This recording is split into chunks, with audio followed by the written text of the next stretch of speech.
Uh, so viewer mail was such a hit last time that I decided to follow up, and so got three really cool questions that I want to answer. So let's get right to it. I Watches the Watchman asks, what do you think of the genres doom metal, stoner rock, and desert rock bands such as Caius, Sleep, Electric Wizard, Yob, and the Melvins? Also, what do you think of the conspiracy theories that the music industry is satanic or controlled by the Illuminati?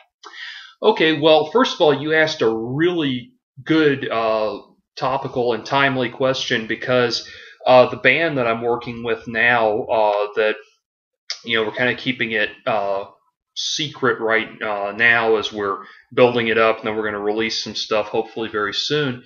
But the band that I'm working with right now is just tremendously influenced by stoner metal, and you mentioned Caius and the Melvins. My drummer, who posted the ad that I responded to, is actually hugely into stoner metal, and Caius and Melvins were both listed in the influences for the band you wanted to start.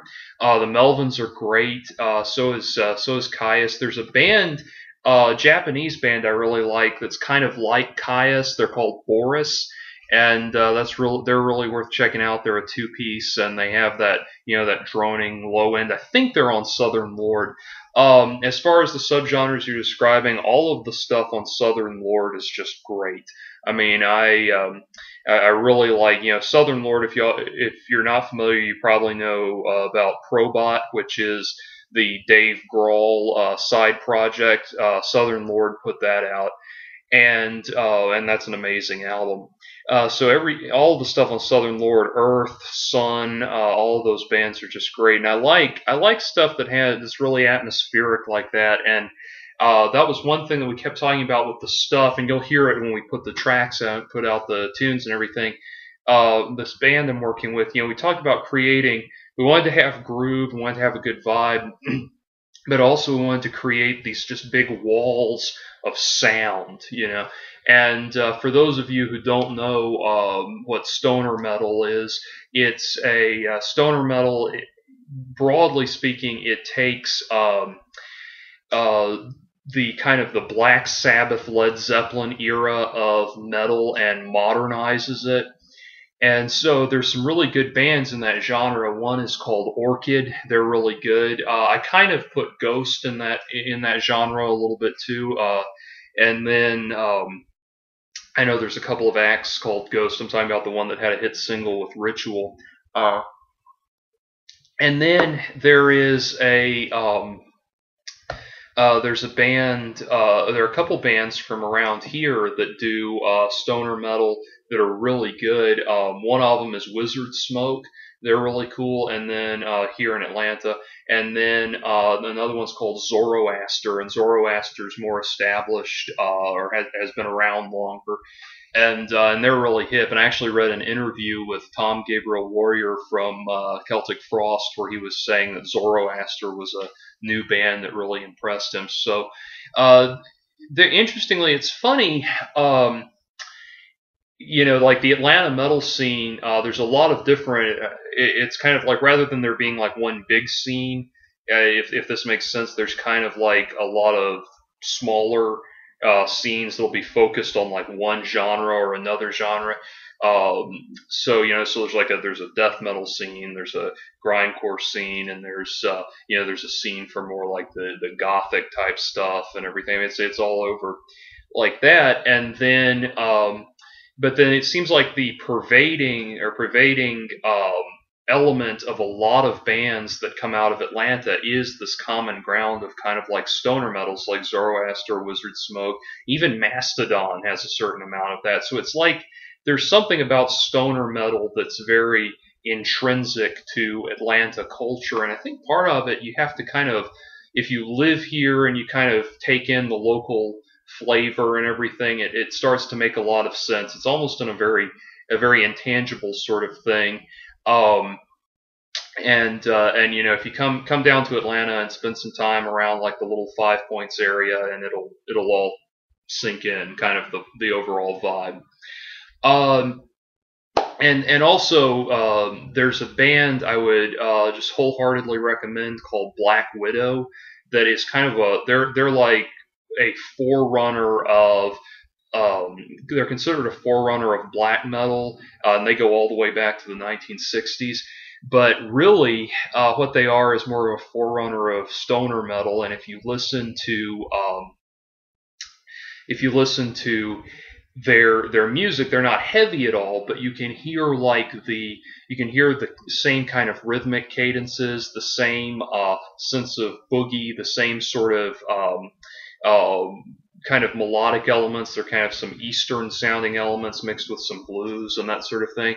And they have an album that was re-released as Sacrifice. I can't remember what it was called. That's the version I've got. I can't remember what it was called originally. I think it was called either it was called In Ancient Days or it was called Come to the Sabbath. But anyway, they are just a fantastic band that you really hear the very strong kind of jazz influence with them, and they had woodwinds and violins and pan flutes and actually a saxophone player. So there's a lot of really cool stuff going on there. With regards to their melodic composition and everything, and they had a couple albums after that, and then they just disappeared. And it's kind of a shame because they were just a really fantastic band, Black Widow. So definitely check them out. And they, you listen to them, and you'll just instantly be in the world of black light psychedelic posters. So very stoner metal. In response to the second question, I think pretty much all conspiracy theories are complete and utter bullshit. I mean, conspiracy theories. There was a friend of mine. If I can find the link, I'll put a link to it in the crotch bar. But one of my friends sent me a video that was on like the Science Channel or something. It was a study that was done where they took two groups of people and sat them down, and the first group went through a series of exercises like simple logic puzzles on a computer that they solved, and they solved correctly, and every time they solved it correctly, the computer would tell them that they had solved it correctly. And after doing this solving these little puzzles for a certain amount of time, they would then be shown just a screen of television static, just rapid television static, and be asked if they saw any shapes or any images hidden within the television static, and they would say no. And then they took a second group and gave them similar logic puzzles, but the difference was that the computer would always tell them that they were wrong, that they were doing it wrong, or something about it was wrong, and they were always failing the puzzles. And then they were asked to look at the static on the screen and asked if they saw any images coming out of it. And the people that did that were in that group always said that they were able to make out images in the static. And they discussed how this applies to people who get going on conspiracy theories and things like that, that it is a part of our survival mechanism to try to look for order in chaos. If we see things that seem bizarre and random and don't make sense, we naturally want to try to make sense of them. And that's a good thing. That's part of, that's a healthy thing. But when people are put in positions where they feel like they are out of control, then they start to see connections where there aren't any connections. And that's what that study was showing. And I think that's very true about people who are into conspiracy theories and everything like that. They are people who feel out of control of their lives, and they are people who, by and large, seem to feel out of control of their lives and kind of rationalize that by imagining that the machinations of the world are against them. So, all of the Alex Jones type people and Mark Dice and all those people, all the conspiracy theorists, none of them impress me at all because of that. And it's even things that can be proven, like we know for a fact that Area 51 exists, but we don't know what they're doing there, what's going on there. So what? I mean, it really, it's great. It makes for great science fiction. It's great for like X-Files type stuff and that sort of thing. It makes for good science fiction and good video games. But honestly, at the end of the day, all of the things that spring from Area 51, all of the conspiracy theories and the fears don't really bother me. There's something there, and I don't know what it is. Okay, so what? The Freemasons have a bunch of ideas and hidden doctrines and things, and I don't know what they are. Okay, so what? The rich people and politicians get together in Bohemian Grove and screw each other in the ass once a year. Okay, so what? It really, I mean, the people who are, I'm not one of these people who is just so infinitely paranoid about governments and shadow governments and secret conspiracies and all of that.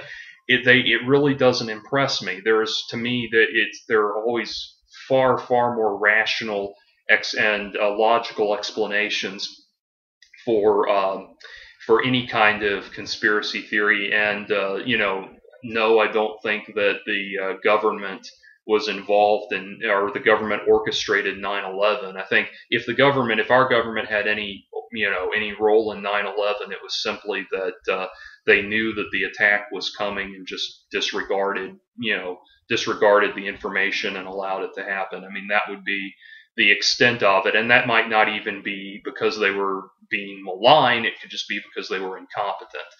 So, bringing that back around to the conspiracy theories and Illuminati in music, and that it's satanic. During the 1980s, there was what's referred to now as the Satanic Panic, where people were just terrified that there were backwards messages on heavy metal albums, and Satanists were, swooping in and grabbing up unbaptized Christian babies and sneaking them off, and all of these bizarre things. And that is just a cultural trend throughout human history, is to find a group that you can demonize, this thing that is other, this fundamentally removed thing that is different from us, and we can vilify that, and we can have that that straw man to vilify and kind of be united by a common enemy. So during the 80s, it was Satanists, and this is when evangelical televangelism and everything was just exploding. So Satanists were the big thing. And then you could say during the McCarthy era, it was communists, and during in Nazi Germany, it was the Jews. And you can just go on. You can go throughout history and find these scapegoats. And the frightened, terrified masses will always find some sort of scapegoat. And not to do a shameless plug, but I mean, that's something that I get into in my book a lot, is how the frightened, terrified masses ultimately what they become is they become afraid of people who are in charge of their own lives. What they ultimately are afraid of is people that seem to be in control of their lives, and kind of, they assume that if you're in control of your life, then you must be conspiring against me, or something like that. And so I don't think there's any validity to any of these conspiracy theories, and certainly nothing to do with the music industry. All right, so Vampire73 asks, I would like to know why you don't like the Lord of the Rings series. I personally love them and like seeing the other side, since I know everything has its flaws, even if I can't see them.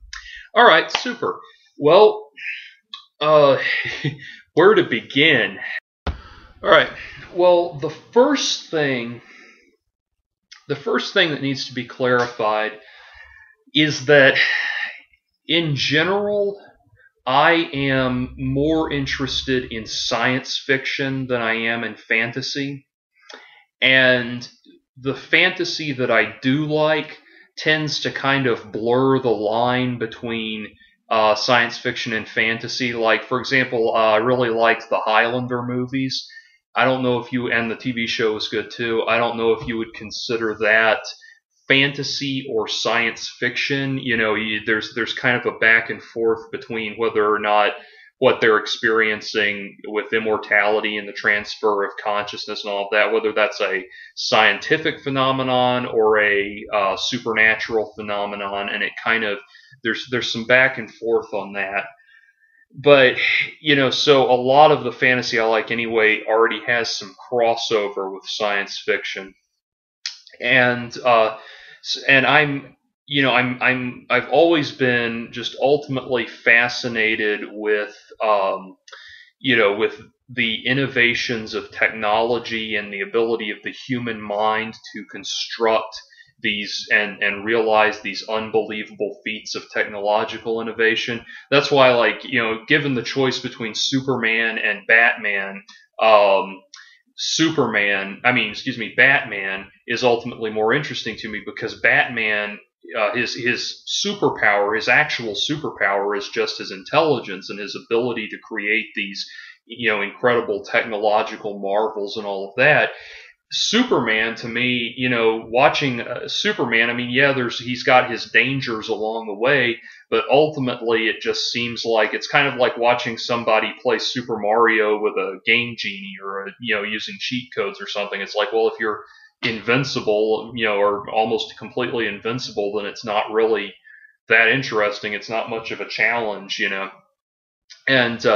and of course, if you've ever watched the old black and white Superman TV series, you'll know that live action TV series, you'll know that one of the funniest moments about that continuity errors in that show is that they would fire a gun at him and the bullets would stand there and let the bullets bounce off of him. But then when the gun would run out of bullets, they would throw it at him and he would duck. So, no, that's getting completely off the subject, I know, but I wanted to throw that in there. Anyway, so that's my general interest. To me, a lot of fantasy where it's just like, okay, we've got magic powers now. It's that to me just seems like mental masturbation. It's kind of like it's almost like kind of people talk about the James Bond movies where he always, whatever his gadgets are, he always seems to have exactly the right thing that he needs for exactly the situation. It's kind of like that to me with magic, where it's like, it's like, okay, I've got a magic spell that will solve this problem, blah, there it is. And obviously, I'm an atheist anyway, so the mystical aspects don't appeal to me by default. What it takes for me to get into fantasy is a feeling that I am in that I'm dealing with a world that is fundamentally removed from my own reality in some way. And I say that because, if you read, for example, books by Haruki Murakami, who is one of my favorite authors, he deals with a lot of very surrealist, supernatural elements and that sort of thing, but it's within a context that gives you the feeling that his reality is on fundamentally different terms. Yeah. And so, his reality is on different, is functioning on different terms that that draw you into the story, if that makes sense. With a lot of fantasy, I don't get that. I don't get that effect. I get the feeling of it's just like you're in a magic world now and deal with it. And that is the impression I've always gotten from Lord of the Rings. All of the supernatural and fantasy elements they're presented on assumption, if you will. It's kind of like if you are an atheist or a skeptic, religions are going to have to do a lot to convince you to change your mind. But if you are already a believer, then going to church, the sermon you hear every Sunday, the preacher doesn't have to try to justify belief in God to you. You are converted, you're a member, and he is discussing and building upon an existing belief, if that makes sense. And the same thing is true with fantasy. I have to have a certain crossover experience for it to work for me to get into the fantasy world. And so a good example of that would be like Harry Potter, that there is a conscious crossover effect, and there is a certain recognition of the natural mundane world that we are transferring out of. And some fantasy writers can make those transitions very smoothly and effortlessly. Brian Jacques in the Redwall series does that wonderfully. It never, if you don't know the Redwall series, it's basically about furries that live in an abbey in this kind of non-denominational, secular abbey in the middle of the woods, and I can get into it. I can get drawn into it very easily. He very smoothly suspends disbelief and any questions I might have about why these are talking animals or anything like that, or humanoid animals or anything. And so, to a certain extent, there's fantasy that handles that very well. Lord of the Rings has never drawn, neither the books or the movies have ever drawn me into that sense of fantasy in a way that seems fascinating or enjoyable. And that's an ongoing problem to me with Lord of the Rings, is that a lot of things in the story seem to be defaults, assumptions. I want to clarify, I have tried to read the books. I've tried to read The Hobbit. I couldn't stand it. I tried to read Lord of the Rings. I couldn't stand it. I thought when Bilbo Baggins says, "I am 11 today," I just thought that was so stupid. Like, I just couldn't, it's like this. It's like the crap that you'd hear on some, children's show or something. I couldn't get into it at all. And the feeling that I got, to me, Harry Potter is truly one of the best fantasy series of all time. Not just a young adults series, not just a kid's book, like a really serious, solid fantasy story, and one of the best fantasy series and franchises ever. And to me, reading Harry Potter, she does a wonderful job of drawing the reader, I think, into the characters, into the people. None of the characters, even though there are some very archetypal characters in that story, the characters feel very natural, very organic. To me, I've seen all three Lord of the Rings movies, and the characters to me feel very stock. They feel like, and I'm going largely off the movies, and I realize that the movies are never as good as the book, but this is all I have to go on. I just can't stand the writing in the books. But anyway, the characters feel very default to me. It's kind of like if you've seen Star Wars, and you've already seen Star Wars, and you've already seen Luke Skywalker be tempted by the dark side for 3 movies, then seeing Frodo being tempted by the ring and all of that, and Gollum, that's not that impressive. If you've seen Obi-Wan Kenobi in Star Wars, then Gandalf seems kind of stock. I mean, these characters, they seem like these very stock, very traditional characters that never, Viggo Mortensen's character, whatever his name is, it's not Aragorn. Is it Aragorn? I can't remember. Anyway, the characters, that character is just that typical hero, it's kind of he's basically like Simba in the Lion King, that the adult Simba, that he wants to come back and save the day and do the good thing, but he's got this emotional baggage. Whoever the Boromir, the guy is the guy with the axe, and he betrays them, I think, at the beginning and everything. Like that character seems very obvious and predictable that he's going to be just pure macho bluster and all of that. And all of the characters seemed incredibly stock and incredibly predictable.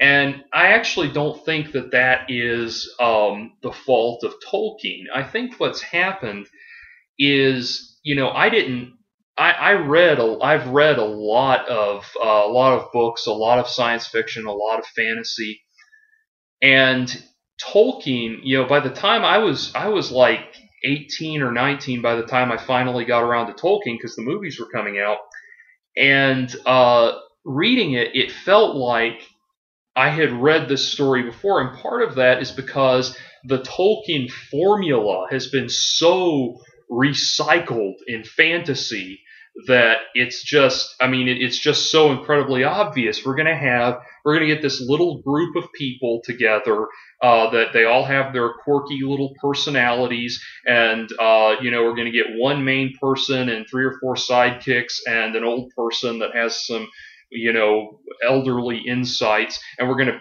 package them together and send them walking through the woods in this fantasy world, and they're going to encounter different magical creatures along the way and kill some of them and befriend others, and they're ultimately going to find some kind of special glowing rock or something like that.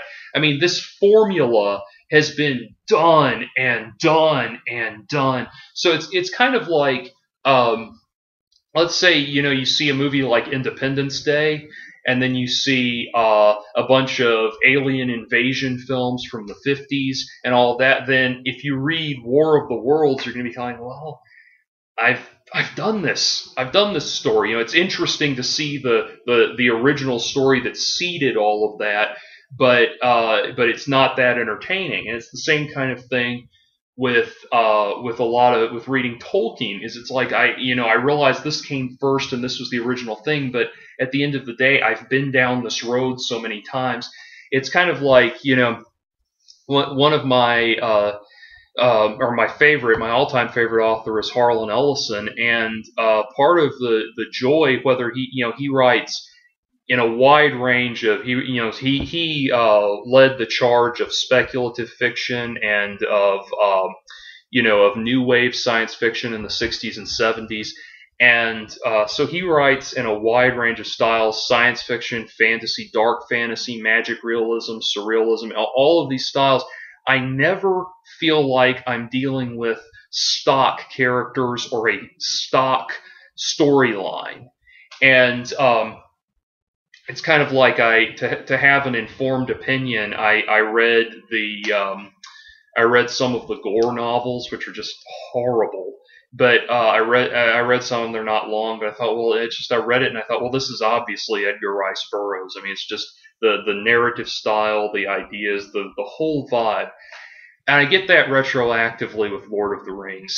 Then and building on that, another thing is what Kevin Smith pointed out in one of his lecture DVDs that he does, that it's essentially, 3 movies about walking. I mean, it's like, here's the first movie, and then here's the second movie,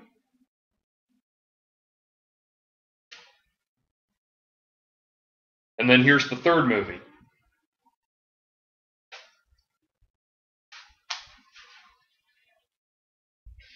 And as Kevin Smith pointed out, even the trees walked in that movie.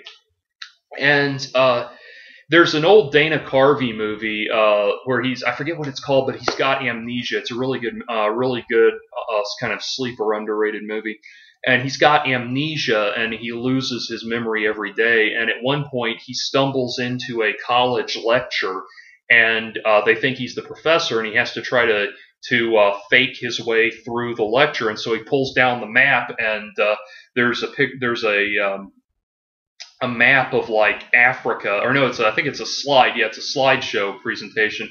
The first slide comes up, and it's a picture of Africa, and it's got a series of dots on it in different areas, and he says, first we went here, then we went here, then here, and here, and here. And then he clicks over to the next slide, and there's a kind of native ethnic-looking guy laughing, and he says, "This is one of the people who laughed at us." And that's the feeling I get watching Lord of the Rings. Is I'm just thinking it's just like, first we went here, then we went here, then here, and here, and here.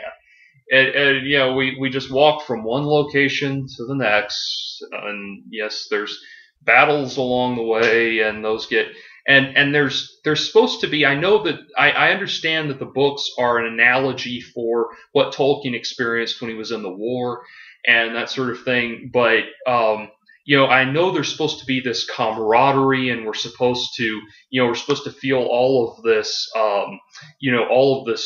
connection and feel for the hobbits and what they're suffering through and everything and all of that.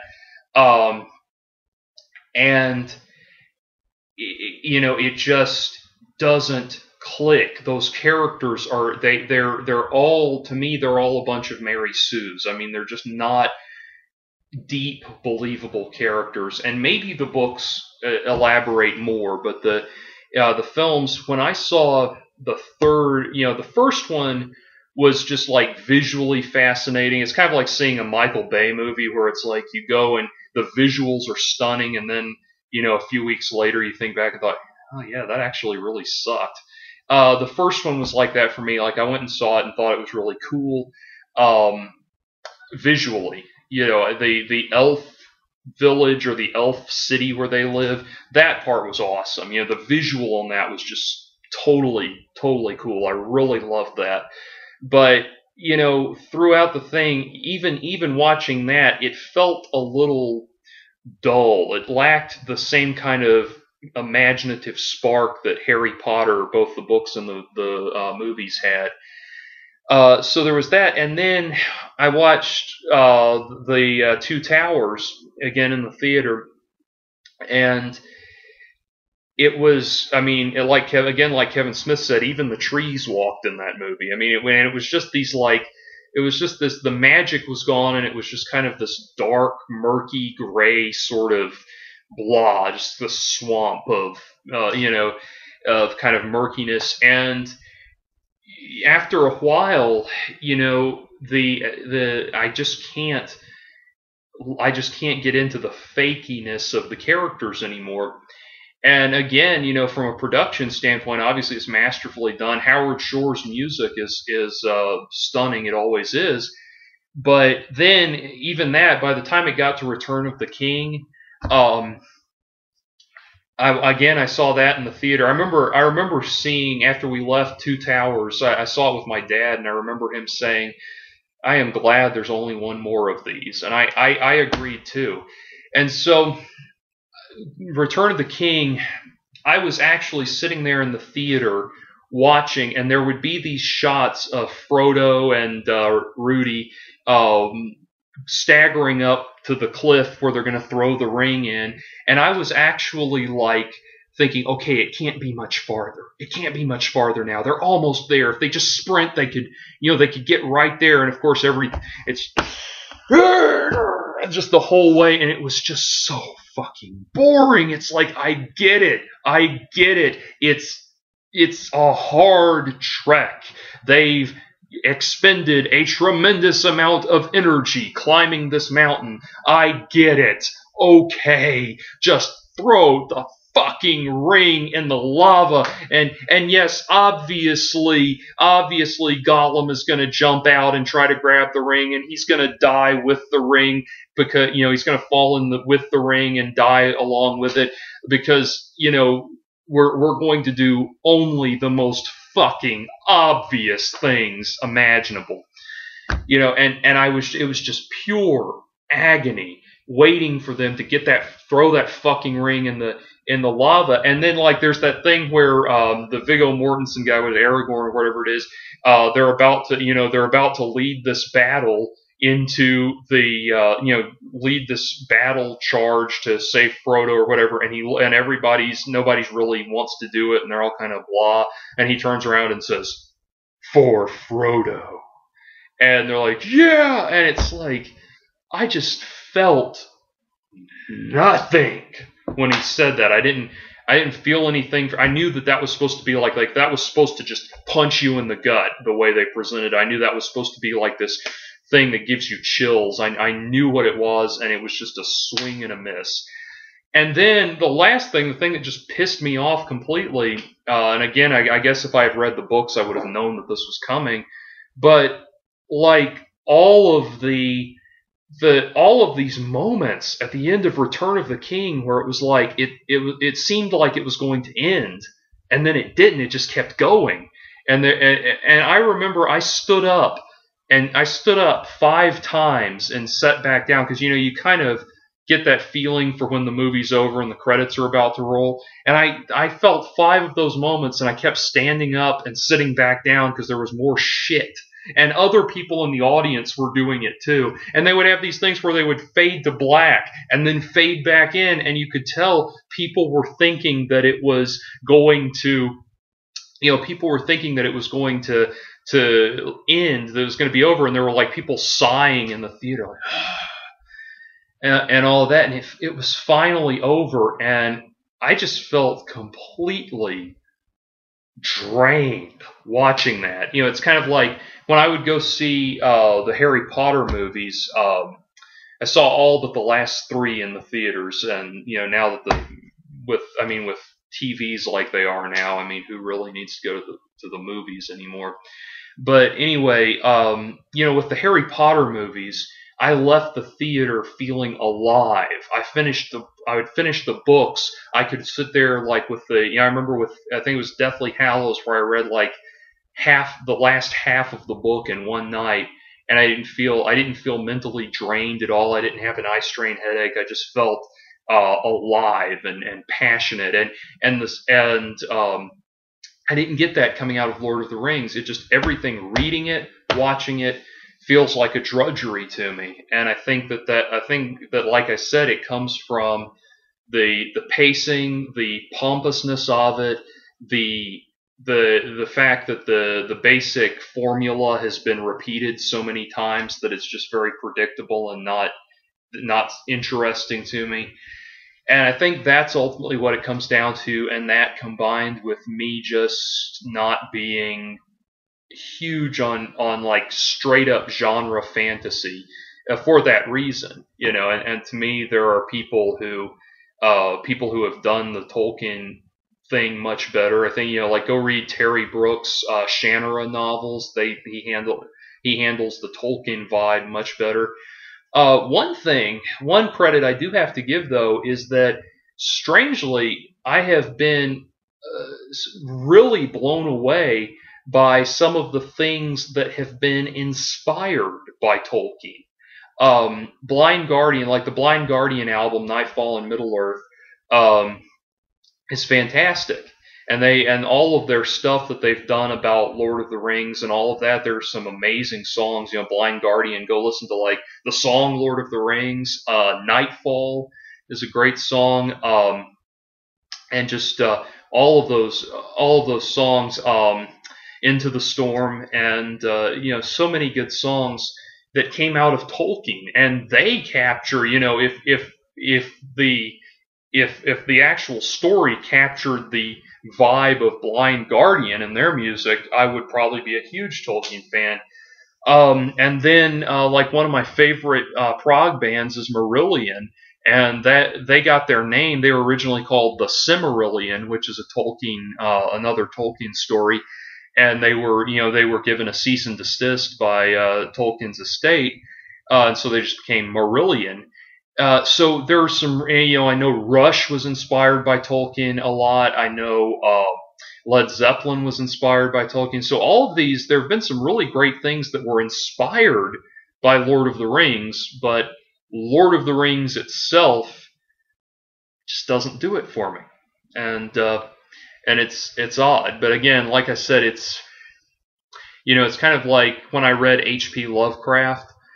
His stories, a lot of his stuff has been ripped off and redone so many times that it's not that surprising, or it's kind of predictable, and it seems kind of tried and true. but at the same time, the writing itself is of such high caliber and so engrossing and so darkly fascinating that it totally makes up for that. And I think that's the difference between something that's predictable and that a journey I've been down many times, but that I find fascinating versus a journey that I've taken many times and it's worn out its welcome and gotten very boring. So that's my answer, and hope that satisfies. Again, of course, if you're into Lord of the Rings and Tolkien, more power to you. I mean, everybody's going to do their own thing. In my opinion, probably one of the best fantasy series outside of Harry Potter is the Brian Jacques Redwall novels. So check those out; they're absolutely fantastic. Anyway, peace.